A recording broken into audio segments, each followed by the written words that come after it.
السلام عليكم ورحمة الله وبركاته. نحمد ونصلي على رسوله الكريم. أما بعد، أعوذ بالله من الشيطان الرجيم. بسم الله الرحمن الرحيم. ومن يبتغ غير الإسلام دينا فلن يقبل منه وهو في الآخرة من الخاسرين. দূরে এবং কাছে, দেশে এবং প্রবাসে যে যেখান থেকে দেখছেন সবাইকে আন্তরিক শুভেচ্ছা ও ভালোবাসা। বন্ধুরা, আমি কখনো মাদ্রাসায় লেখাপড়া করিনি। আমি লেখাপড়া যে ক্লাস 10 পর্যন্ত লেখাপড়া করেছি। তবে আল্লাহ সুবহানাহু তাআলা আমি বিয়ের অনেক পরে আমি ইসলামে গ্রহণ করছি, ইসলামে প্রবেশ করেছি, জেনে বুঝে ইসলামে প্রবেশ করছি। আমিও আপনাদের মতো একসময় গান শুনেছি, সিনেমা দেখেছি, কিন্তু যখন আমি বুঝতে পারলাম যে আমি যে আয়াতটা তেলাওয়াত করছি আপনার সামনে, সূরা আল ইমরানের 85 নম্বর আয়াত, আল্লাহ সুবহানাহু তাআলা এই একটি আয়াত আমাকে আল্লাহ তাআলা বদলে দিয়েছে। আল্লাহ তাআলা আমাকে হেদায়েত দিয়েছে এই একটি আয়াতের মাধ্যমে। আমি বুঝতে পেরেছি, এবং কি যখন আমি বুঝতে পেরেছি তখন আমি সোয়েটারে চাকরি করতাম। সোয়েটারে চাকরি করা অবস্থায় যখন একদিন আমি যখন নামাজ মানে ইমামতি করতে গেছিলাম, তখনই আমাকে পিছন দিয়ে বলছে, আপনার কোরআনে কারিম বলেছে, আপনি দেখেন। পরে আমি এটা নিয়ে যখন চেষ্টা করলাম যে আমি পরে বুঝতে পারলাম আমার অনেক ভুল আছে। শুধু ভুল না, এটা মানে কোনো মানেই হয় না। আমি ছোটবেলায় এক মহিলার কাছে কোরআনে কারিম তেলাওয়াত শিখেছি, কোরআন শিক্ষা গ্রহণ করেছি, কিন্তু মহিলা যেরকম পারে সেরকমই আমাকে শিক্ষা দিয়েছে।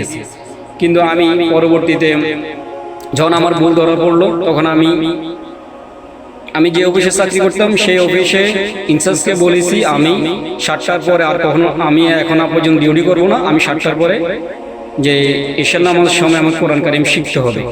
পরবর্তীতে আমি এই 2-3 মাস আমি 8টা থেকে 7টা পর্যন্ত ডিউটি করছি। এর ঈশার নামাজের পরে আমি কোরআন কারিমের শিক্ষা গ্রহণ শিখছি, এবং কি কোরআন কারিম শিখার পরে যে স্টাডি শুরু করি, কোরআন কারিম শিখার পরে পরবর্তীতে অনুবাদ সহকারে একাধিক আমি 2বার সূরা ফাতিহা থেকে সূরা নাস পর্যন্ত তেলাওয়াত পড়ছি, অনুবাদ পড়ছি। তবে পরবর্তীতে আমার মন বলল যে আমাকে কোরআন কারিম বুঝে পড়া উচিত। যখন আমি যখন শুরু করলাম বোঝার জন্য, সূরা ফাতিহা থেকে স্টাডিং করলাম, তখন দেখা গেল যে মনে হলো আমার আসমান ভেঙে আমার মাথার উপর পড়েছে, এবং আমার পায়ের মাটিগুলা সরে যাচ্ছে, আমার পায়ের তলায় মাটি নেই।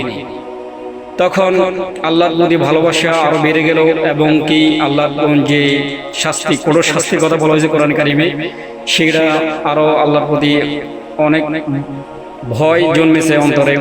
এমনকি তো আমি যে আয়াতটা তেলাওয়াত করছি আপনাদের সামনে, সেই আয়াতটা মধ্যে যে আমি গবেষণা করে যা পাইছি আপনাদের সেটাই বলতেছি। আল্লাহ তাআলা এখানে ওই কোরআনই ওয়া মাইয়াবতাগি গায়রাল ইসলামি দীনান ফালাইয়াকবাল মিনহু ওয়া ফিল আখিরাতি মিনাল খাসিরিন।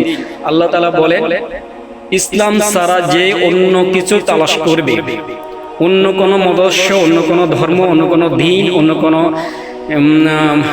আদর্শ যদি গ্রহণ করে মানুষ ইসলাম ছাড়া, তাহলে তার কাছ থেকে সে নামাজ পড়তে পারে, কোরআন তেলাওয়াত করতে পারে, হজ করতে পারে, জাকাত দিতে পারে, যত ভালো কাজ করুক না কেন আল্লাহ তাআলা কখনোই তা কবুল করবে না, এবং পরকালে সে ক্ষতিগ্রস্ত হবে। তাই আমার ভাইদেরকে, আমার বোনদেরকে আমি সতর্ক করতেছি যে আপনারা ইসলাম ছাড়া যত দল আছে বাংলাদেশে বা পৃথিবীতে, যত ধর্ম আছে, দিন আছে, আদর্শ আছে, সব কিছু শয়তানের দল। তাই আপনারা সিদ্ধান্ত নেন। আপনার যদি অনেক লোক এই আয়াতের ভিত্তিতে নামাজ পড়ে, হজ করে, জাকাত দিয়ে তারা আল্লাহর জান্নাতে যেতে পারবে না। কারণ হলো আল্লাহ তো বলে দিয়েছে ইসলাম ছাড়া কোনো কিছুই আল্লাহর কাছে কবুল হবে না, পরকালে সেই ক্ষতিগ্রস্ত হবে। তাহলে এখনই সিদ্ধান্ত নেন, এখনই নিয়ত করে ফেলেন। ইসলাম ছাড়া মানব রচিত সংবিধানকে কখনো সমর্থন করা যাবে না, মানব রচিত আইনকে কখনো বিজয় করা যাবে না। হযরত মুহাম্মদ সাল্লাল্লাহু আলাইহি সাল্লাম নবীদেরকে পাঠিয়েছে ইসলাম বিজয় করার জন্য, আর আমার মুসলিম ভাই বোনেরা এখনো ইসলাম বোঝে না। লা ইলাহা ইল্লাল্লাহু মুহাম্মাদুর রাসূলুল্লাহ, এই কালেমা যে আল্লাহ তাআলা দিয়েছেন, নবীরা যখন পেশ করেছে কাফেরদের সামনে, তখন কাফেররা ঠিকই বুঝছে, আমার মুসলমান ভাই বোন বোঝে না। তা আসুন, এই বাংলাদেশে যদি আমি আপনি যদি ইসলামে যদি সমর্থন করি, বাংলাদেশে ইনশাআল্লাহ ইসলাম কায়েম হবে। আর ইসলাম কায়েম হলে তবে এই দেশে প্রতিটা নাগরিক, প্রতিটা মানুষ শান্তি থাকবে এবং প্রতিটা মানুষ নিরাপত্তা দান করবে। আল্লাহ তাআলা অজস্র নিয়ামত আমাদেরকে দান করবেন। তা আমরা বলছি যত দল আছে ইসলাম দল ছাড়া, সেরা বিএমপি হোক, জামাতে জাতীয় পার্টি, আওয়ামী লীগ, এই ধরনের যত দল আছে ইসলামিক দল ছাড়া এদেরকে বয়কট করুন, এদেরকে বয়কট করুন। আমি আবার বলছি, এদেরকে বয়কট করুন। আল্লাহ তাআলার দিন বিজয় হলে সবাই শান্তিতে বসবাস করতে পারবে। আর না হয় আপনারা যদি বিএমপিকে সাপোর্ট করেন, সমর্থন করেন, আওয়ামী লীগের সমর্থন করেন, সাপোর্ট করেন, আওয়ামী লীগের ধর্মনিরপেক্ষ মতবাদ, জাতীয়বাদ প্রতিষ্ঠার জন্য আপনারা যদি আন্দোলন করেন, সংগ্রাম করেন, তারপরে ভোট দেন, সমর্থন করেন, তাহলে অবশ্যই আপনারা পরকালে ক্ষতিগ্রস্ত হবে। পরবর্তী আল্লাহ তাআলা, তাই আপনাদের বলছি, যদি আমার কথা বিশ্বাস না হয় আপনারা কোরআন কারীম পড়ে দেখতে পারেন, সূরা আলে ইমরানের 85 নম্বর আয়াত। আসসালামু আলাইকুম ওয়া রাহমাতুল্লাহি ওয়া বারাকাতুহু।